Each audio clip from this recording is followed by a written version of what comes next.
Hello everybody. ये जो मैं डिस्कस करने जा रहा हूँ, देखो, इंटरपर्सनल स्किल हो, कम्युनिकेशन, ये जितने भी क्वेश्चन आते हैं, इन क्वेश्चंस को इसका कोई मतलब है ये नहीं है कि तुमको कहीं पे कोई वेल रिटन सब कुछ मिल जाएगा और तुम कर लोगे। ये सिर्फ प्रैक्टिस से आते हैं और अपनी अंडरस्टैंडिंग से आते हैं। तो मैंने कुछ PYQ उठाए हैं। ये PYQ समझना मैं कैसे डील कर रहा हूँ इनको, ठीक है। हाउ टू डील करना सीखना है। ये क्वेश्चंस के आंसर्स तुमको पता हो जाएंगे, एक बार करोगे, दो बार करोगे, लेकिन डील कैसे करना है वो चीज़ सीखनी है इस वीडियो में, ठीक है। तो सब लोग ध्यान से देखना, और जब ना समझ में आए तो फिर से रिपीट कर लेना इस वीडियो को, कोई दिक्कत नहीं है। अब देखो, पहला क्वेश्चन क्या कह रहा है। Individuals receiving the message ask themselves the basic question. संदेश प्राप्त करने वाले व्यक्ति स्वयं से मूल प्रश्न पूछते हैं, ठीक है। जो भी मान लो तुम्हें कुछ मैसेज मिल रहा है, अब हम क्या करेंगे, अब स्टेटमेंट को तोड़ेंगे, ठीक है, समझेंगे कि स्टेटमेंट कह क्या रहा है। कह रहा है इंडिविजुअल जो भी, मान लो जैसे आप हैं, आपको कोई मैसेज आया, तो आप अपने आप से बेसिक क्वेश्चन क्या पूछेंगे। पहला क्वेश्चन क्या लिखा है, is the person giving the message trustworthy and sincere. क्या आप ये पूछेंगे। फिर does the source know anything about the subject. क्या स्रोत विषय के बारे में कुछ जानता है, मतलब जो तुम्हें मैसेज आया है मान लो, ठीक है, तो क्या तुम उसके बारे में कुछ जानते हो। Does the source know anything, ठीक है, क्या तुम्हें कुछ पता है उसके बारे में। तो अब जब मान लो तुमको मैसेज रिसीव हुआ, ठीक है, तो अब एक बात बताओ मुझे, अगर इसका आंसर देखो, इसमें आंसर दिया हुआ है डी। अब हमें मान लो आंसर तो एक बार में ही पता लग जाएगा, देख लिया, लेकिन हमें इसको डील कैसे करना है। कह रहा है कि इंडिविजुअल रिसीविंग द मैसेज। अब अगर मान लो तुम खुद को इमेजिन करो कि मुझे कोई मैसेज मिल रहा है, तो मैं क्या क्या सोचूंगा। मैं पहली चीज़ ये सोचूंगा क्या, कि जो मैसेज दे रहा है ये फर्जी है या मतलब है, इसका कुछ लॉजिक सेंस बनता है। क्योंकि बहुत बार मैसेज का मतलब सिर्फ ये नहीं कि तुम्हें पोस्ट के थ्रू, मोबाइल के थ्रू, तुम किसी के सामने खड़े हो, कोई बोल भी रहा, वो भी एक मैसेज का ही काम करता है। तो कभी कभी बोलते होगे ना कि यार फालतू की बात मत करो, वो बंद रखो, है ना। तो इसका मतलब क्या होगा कि तुम्हें ये सिग्नल जाता है ट्रस्ट वर्दी वाला दिमाग को, कि भाई ट्रस्ट वर्दी बात बोल भी रहा है या फर्जी बोल रहा है, तो तुम ये चीज़ तो चेक ही करोगे। दूसरी चीज़, अगर कुछ तुम्हारे सामने बोला जा रहा है, तुम्हें कुछ मैसेज मिला है, तो क्या तुम उसके बारे में कुछ जानते हो या नहीं जानते हो। तो अब एक बात बताओ, ये क्वेश्चन मैंने डील किया, इसको अपने कॉमन सेंस से समझा और इसके दोनों आंसर कर दिए, इसमें क्या दिक्कत है, ठीक है। इसी तरह से क्वेश्चन को डील करना सीखो। क्वेश्चन के आंसर्स रट जाएंगे, दो बार PYQ करोगे सारे रट जाएंगे। मैंने बहुत लोगों को सुना है, सर सारी घटना चक्र कर ली, सर सारी PYQ कर ली, लर्निंग नहीं ली, लेकिन लर्निंग लेते ही नहीं उससे। हमें लर्न करना है, हमें रटना नहीं है इस चीज़ को, इस चीज़ को सीखना होता है। नेक्स्ट क्वेश्चन देखते हैं। देखो, do you like working. This question is an example of open question, negative question, close question, positive question, ठीक। खुला प्रश्न, नकारात्मक प्रश्न, बंद प्रश्न, सकारात्मक प्रश्न। अब एक बात बताओ, मैंने पूछा मान लो तुमसे कि डू यू लाइक वर्किंग, तो तुम पहली चीज़ क्या सोचोगे, भाई काम बताओ, काम कैसा है। कुछ मतलब ऐसा थोड़ी है कि तुम कोई गलत काम बोलोगे तो मैं बोल दूंगा हाँ आई लाइक वर्किंग। भाई तुम क्या कहोगे, काम की डिटेल जानोगे पहले, ठीक। तो तुम्हें काम क्या है पहले ये तो जानोगे ना। तो सीधी सी बात है, ये ओपन क्वेश्चन तो नहीं हुआ। ओपन क्वेश्चन का मतलब क्या कि एज इट इज़ मैं बोल लूँ कि कल शाम को 4 बजे तुम्हें ये 10,000 रुपये लेके अपने पापा को ले जाके दे देना है। तो ये बात हो गई, काम मैंने दिया और बोल दिया कि क्या तुम जानना मतलब तुम चाहोगे, तो ये मैंने ओपन क्वेश्चन दे दिया, ठीक है। फिर अब डू यू लाइक वर्किंग, तो ये नेगेटिव क्वेश्चन भी नहीं, मतलब ये ओपन क्वेश्चन नहीं होगा, फिर नेगेटिव क्वेश्चन भी नहीं होगा, क्योंकि हमने सिर्फ पूछा है। अब काम कैसा है ये चीज़ हमने जानी ही नहीं अभी, कि पॉजिटिव काम बता रहा है आदमी के, नेगेटिव बता रहा है, तो ये नेगेटिव भी नहीं होगा। फिर आता है पॉजिटिव, पॉजिटिव भी नहीं है, क्योंकि हो सकता है भाई तुम मुझसे गलत काम करवाने वाले हो और मैं पॉजिटिव समझ लूँ उस चीज़ को, बाद में मेरा नुकसान हो जाए। ये क्वेश्चन कैसा है, ये एक क्लोज क्वेश्चन है, क्योंकि इसमें कोई भी चीज़ डिस्कस या डिटेल में नहीं बताई गई, सिर्फ पूछा गया है डू यू लाइक वर्किंग। तो वर्किंग में कुछ लोगों को हो सकता है अच्छे काम पसंद हो, कुछ लोगों को बुरे काम पसंद हो, ठीक। तो ये एक क्लोज क्वेश्चन माना जाएगा। तो अब इसमें मुझे एक बात बताओ, यहाँ तक आंसर पहुँचने में क्या दिक्कत हो गई, कोई दिक्कत हुई यहाँ तक, ठीक है, कोई दिक्कत नहीं हुई। अब चलिए आगे बढ़ते हैं, नेक्स्ट क्वेश्चन को देखते हैं।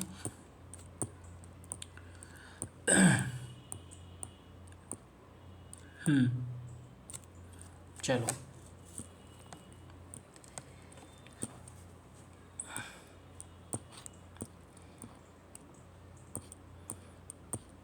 ये वो क्वेश्चंस हैं जो बहुत इजीली हो सकते हैं, ऐसे 10-15 क्वेश्चंस रहते ही रहते हैं। ये क्वेश्चन देखो, clarity of communication is essential for effective communication process. संचार की स्पष्टता प्रभावपूर्ण संचार प्रक्रिया के लिए आवश्यक है, क्योंकि because adequacy and timing is not essential for effective communication process. क्योंकि पर्याप्तता एवं टाइमिंग प्रभावपूर्ण संचार प्रक्रिया के लिए आवश्यक नहीं है। अब मुझे एक बात बताओ, एजर्सन ने बोला है कि क्लैरिटी जो है कम्युनिकेशन की उसमें एक इफ़ेक्टिव कम्युनिकेशन प्रोसेस अगर नहीं होगा तब तक क्लैरिटी ऑफ कम्युनिकेशन नहीं आएगी। जैसे मान लो अगर मैं तुम्हें ये क्वेश्चन समझा रहा हूँ, ठीक है, और मैं तुमसे कम्युनिकेट कर रहा हूँ थ्रू द वीडियो, अगर तुम्हें ये क्लैरिटी नहीं आएगी, ठीक है, तो वो क्या प्रोसेस इफ़ेक्टिव होगा कम्युनिकेशन का? बिल्कुल नहीं होगा। ठीक है, तो हम क्या देखेंगे, क्लैरिटी ऑफ कम्युनिकेशन एसेंशियल होता है इफ़ेक्टिव कम्युनिकेशन प्रोसेस के लिए, कि कम्युनिकेशन अगर क्लियर है, समझ में आ रही बात, तभी वो इफेक्टिव कम्युनिकेशन प्रोसेस को फुलफिल करेगा। अब रीजन में वो क्या कह रहा है, because adequacy and timing is not essential for effective communication process. ये चीज़ नहीं होगी, क्योंकि भाई कम्युनिकेशन प्रोसेस में टाइमिंग बहुत ज़रूरी होती है। ठीक है, कि तुम सही टाइम पे सही चीज़ कम्युनिकेट कर पा रहे हो नहीं। जैसे तुम्हारा इंटरव्यू है, अब अगर तुमने एडिक्वेसी और टाइमिंग को ध्यान ही नहीं दिया तो तुम्हारा कम्युनिकेशन कैसे अच्छा हो जाएगा पैनलिस्ट के सामने? ठीक है, तो ये गलत हो जाएगा, ये सही हो जाएगा। अब ये मैं क्या कर रहा हूँ, मैं डील करना सिखा रहा हूँ। ये क्वेश्चन तो तुम भी कर लोगे, आंसर भी कर लोगे, ठीक है, इसमें कोई दिक्कत की बात नहीं है, लेकिन कैसे डील करोगे, अल्टीमेट डील कैसे करना, वो सिखा रहा हूँ मैं। अब ये देखो, कह रहा है oral communication is useful channel of communication. मौखिक संचार एक उपयोगी संचार का माध्यम है, because oral communication has no proof what has been communicated. अब ये कह रहा है कि एजर्शन है और रीजन है, क्या ये एजर्शन इस रीजन के साथ सिंक कर रहा है कि नहीं कर रहा है? तो पहले समझते हैं क्या कह रहा है, oral communication is useful channel of communication. तो ये बात तो सही है, अगर हमें मतलब मुंह से बात करते हैं दिन भर तो एक यूज़फुल तो है, ये बात तो प्रूफ हो गई कि भाई कम्युनिकेशन दिन भर हम लोग कैसे करते हैं, मुंह से बकबक करते हैं, तो यूज़फुल कम्युनिकेशन तो है, ठीक है, चैनल तो है ये। लेकिन क्योंकि यूज़फुल ये इसलिए है कि ओरल कम्युनिकेशन का कोई प्रूफ नहीं होता, इसलिए ये यूज़फुल है क्या? नहीं, ये रीज़न नहीं है इसका। Oral communication is useful, but उसका ये रीज़न नहीं है कि उसका कोई प्रूफ नहीं होता है इस वजह से वो यूज़फुल है। ठीक है, क्यों? तो ये और बट इंडिपेंडेंट ये सही है, क्योंकि बिकॉज ओरल कम्युनिकेशन का कोई प्रूफ नहीं होता, क्योंकि भाई तुमने मुँह से बोल दिया कि भाई कल मैं तुम्हें वहाँ मिलूंगा, फिर तुम कल गायब हो गए, तो उसका कोई प्रूफ नहीं कि हाँ भाई मुँह से बोला होगा, अब जाओ उसको साबित करो। तो ये बात, दोनों बात तो सही है, बट सिर्फ इसलिए यूज़फुल है कि उसका कोई प्रूफ नहीं है, ये बात सही नहीं है। ठीक है, ये दोनों आपस का रीज़न नहीं एक्सप्लेन करते हैं, दोनों इंडिपेंडेंट सही हैं। ठीक है, तो इसका आंसर ये हो जाएगा कि भाई दोनों सही हैं बट व्याख्या नहीं करते हैं। अब देखो,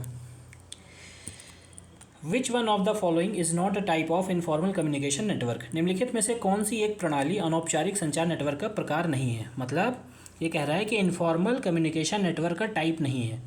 तो देखो, इनफॉर्मल का मतलब क्या होता है कि ढंग से मतलब कोई भी एक सीक्वेंस में ना हो चीज़ें। ठीक है, इनफॉर्मल मतलब कि भाई दोस्त के साथ क्या रहते हो, बात करते हो, इनफॉर्मल रहते हो कम्युनिकेशन के केस में। लेकिन अभी यही तुम मान लो एक गवर्नमेंट ऑफिसर हो, ठीक है, और एक तुम मिनिस्टर को लेटर लिख रहे हो, तो तुम क्या हो जाओगे, तुम फॉर्मल वे में बात करोगे। तो कह रहे इसमें से कौन सा नहीं है इनफॉर्मल का? तो प्रोबेबिलिटी हो सकता है, मतलब ये है, क्लस्टर ग्रुप में बैठ के बातचीत कर रहे हो तो ये भी इनफॉर्मल है, गॉसिप कर रहे हो ये भी इनफॉर्मल है। बट सर्कुलर जब जनरेट होता है, तुमने गवर्नमेंट लैंग्वेज में सुना होगा सर्कुलर इशू हुआ है ना, सर्कुलर जारी किया है, ये क्या है, ये एक फॉर्मल कम्युनिकेशन का पार्ट है। ठीक, तो अब इसमें मैंने क्या, इसमें यहाँ तक जितना भी मैंने डिस्कस किया, यहाँ तक क्या दिक्कत हुई है? कोई भी दिक्कत नहीं है, सबको क्वेश्चन ऐसे ही डील करना है। अगर नहीं डील करोगे, यकीन मानो इसका कोई ये नहीं है कि शॉर्टकट तुम्हें मिल जाएगा, या कहीं जाके तुम्हें कोई बुक मिल जाएगी जिसमें सब कुछ लिखा होगा। इसकी व्याख्या तुम अगर पढ़ोगे, ये जो इसमें व्याख्या लिखी है, जो ये बुक आती हैं सॉल्व बुक, इसीलिए मैं PYQ बोलता हूँ कि साइट से डाउनलोड करो और खुद का दिमाग लगाओ, क्योंकि जहाँ नीचे व्याख्या लिखी मिल गई ना, फिर दिमाग वैसे ही काम करने लगता है, फिर अपना जो एक फ्रेशनेस रहती है वो दिमाग की रह नहीं जाती है। तो पहले कोशिश करो कि अनसॉल्व चीज़ें किया करो, टॉपिक उठा के, ठीक है, उसके बाद जो है इस चीज़ पे जाया करो। अब जैसे ये क्वेश्चन है समव्यवहार विश्लेषण, ठीक, तो अब इस चीज़ के क्वेश्चन को, इस टाइप के क्वेश्चन को मैं मान सकता हूँ कि भाई तुम्हें एग्जाम में नहीं पता होंगे। लेकिन जैसे ये टाइप के क्वेश्चन जो मैंने समझाए हैं, ये क्वेश्चन ऑन द स्पॉट जज करने वाले होते हैं कि वहीं पे किया, वहीं पे अपना जो है निपटा दिए। ठीक है, अब ये आप लोगों के लिए वीडियो बना रहा हूँ, मुझे लग रहा है वीडियो जो है यूट्यूब पे भी डाल ही दूंगा। ठीक है, चलो अब ये देखो, नेक्स्ट क्वेश्चन देखो, college students should be restricted from participating in political activities. College के छात्रों को राजनीतिक गतिविधियों में भाग लेने से प्रतिबंधित किया जाना चाहिए। ठीक, ये एक स्टेटमेंट हो गया। ठीक, अब आर्ग्यूमेंट्स क्या दिए हुए हैं, yes college students should concentrate on studies. ठीक है, फिर सेकंड है yes colleges are becoming battle ground for political parties. तो अब देखो, इसमें आंसर दिया हुआ है बी, मतलब ओनली आर्ग्यूमेंट 2 इज स्ट्रॉन्ग। कैसे, अब ये समझो, college student should be restricted from participating in political activities. ठीक, तो पहला क्या है, पहला कह रहा है yes college student should concentrate on studies. तो पॉलिटिकल एक्टिविटीज़ बैन भी कर दोगे तो भी इसकी कोई गारंटी नहीं कि वो पढ़ने ही लगेंगे, कंसंट्रेट हो जाएंगे उस पर। ठीक है, तो ये आर्गूमेंट तो नहीं बहुत स्ट्रांग है।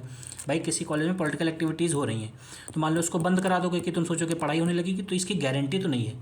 ठीक है, लेकिन जो दूसरा तर्क है कि colleges are becoming battle ground for political parties, ये बात एकदम सही है कि कॉलेज में अगर पॉलिटिक्स होगी तो बैटल ग्राउंड की तरह काम करेंगे, ये बात एकदम सही है, ये बहुत ज़्यादा प्रबल तर्क है। ठीक, तो दूसरा सही हो जाएगा। पहले वाले में कोई गारंटी नहीं कि तुम पॉलिटिकल एक्टिविटीज़ बंद कर दोगे तो कॉलेज में पढ़ाई होने लगेगी, है ना। ठीक है, चलो नेक्स्ट क्वेश्चन। फिर आता है, अब देखो, for one possible solution after another is tried until a successful one is found is called. एक संभाव्य समाधान के लिए सफलता मिलने तक प्रयास करना। ठीक, मतलब जो तुम डिज़ायर है तुम्हारी कि तुम्हें ये रिजल्ट मिले, तब तक प्रयास करते रहने को क्या बोलते हैं भाई? Trial and error. ट्रायल किया, फिर जैसे मान लो प्री दिया, निकल गया, मेंस दिया, निकल गया, इंटरव्यू दिया, फाइनल लिस्ट आई, बाहर हो गए, तो ये क्या हुआ? तुमने ट्राई किया, तुमसे कुछ गलती हुई, ठीक, फिर तुम ट्राई करोगे, फिर एरर होगी, फिर गलती होगी, फिर एक दिन तुम क्या होगे? सक्सेस हो जाओगे। ठीक, तो ऐसे प्रोसेस को, ऐसे प्रयास करने को क्या बोलेंगे? ट्रायल एंड एरर बोलेंगे। अब इस चीज़ में तुम्हें कुछ भी अलग से कुछ नहीं पढ़ना है, सिर्फ इस क्वेश्चन की लैंग्वेज को पकड़ना है, समझना है। इसकी व्याख्या भी मत पढ़ो, तुम पढ़ने की भी ज़रूरत नहीं है। जैसे जैसे बता रहा हूँ बस वैसे वैसे काम करते रहो। ठीक है, अब ये देख लो question. Functional fixedness produces in problem solving process. प्रकार्यात्मक स्थिरता समस्या समाधान प्रक्रम में उत्पन्न करती। प्रकार्यात्मक स्थिरता, अब इस वर्ड को ही डिकोड कर लो तुम यहीं पे। प्रकार्यात्मक मतलब भाई तुम कोई काम कर रहे हो मान लो, ठीक है, उसमें क्या है? स्थिरता है। ठीक, स्थिरता आ गई, कोई काम कर रहे थे उसमें स्थिरता आ गई, तो जब उसमें स्थिरता आ गई तो वो चीज़ क्या करेगी? समस्या समाधान प्रक्रम में वो क्या होगा? जैसे मान लो तुम कोई प्रॉब्लम सॉल्व कर रहे हो, कह रहा समस्या समाधान प्रक्रम में क्या उत्पन्न करेगी? प्रकार्यात्मक स्थिरता। ठीक, मान लो तुम कोई प्रॉब्लम सॉल्व कर रहे हो, अगर उसमें स्थिरता आ गई तो क्या होगा? उससे तुम्हें बाधा पहुंचेगी, क्योंकि तुम कोई प्रॉब्लम पे काम कर रहे थे और तुम्हें उसका सोल्यूशन चाहिए था, और तुम सोल्यूशन की वजह नहीं मिला, उसमें बीच में क्या हुआ? स्थिरता आ गई उस काम में, तो क्या होगा? ब्लॉकिंग हो जाएगी। फिर कह रहे हैं which one of the following is not used by the people as a method of problem solving. ठीक, which one of the following is not used by the people as a method of, अब ये देखो 84, इसके just सामने 87 दिया है। कह रहा है कि निम्नलिखित में से कौन सा एक समस्या समाधान की विधि के रूप में लोगों द्वारा उपयोग में नहीं लाया जाता। अभी मैंने यहाँ पढ़ा कि समस्या का समाधान कर रहे हो तो फंक्शनल फिक्सनेस क्या है? एक नेगेटिव चीज़ है, ये ब्लॉक करता है। और यहीं पे देखो ऑप्शन दिया हुआ है डी। तो कभी कभी पेपर में ऐसे आता है, पीसीएस के पेपर में कई सारे क्वेश्चंस ऐसे रहते हैं, ऊपर वाले से और नीचे वाले में मिक्स हो जाते हैं। ठीक है, तो क्या हो गया? समस्या समाधान की विधि के रूप में लोगों के द्वारा उपयोग में नहीं लाया जाएगा, तो क्या नहीं लाओगे? फंक्शनल फिक्सनेस, क्योंकि मैंने यहाँ पे भी पढ़ा है कि ये चीज़ क्या करती है? ब्लॉकिंग करती है समस्या में। तो आई होप सीसैट अब इसके बाद दिक्कत नहीं होगी किसी को, तो प्लीज़ इसको अच्छे से कर लेना। ठीक है, क्लैरिटी के साथ कर लेना। ठीक है, थैंक यू।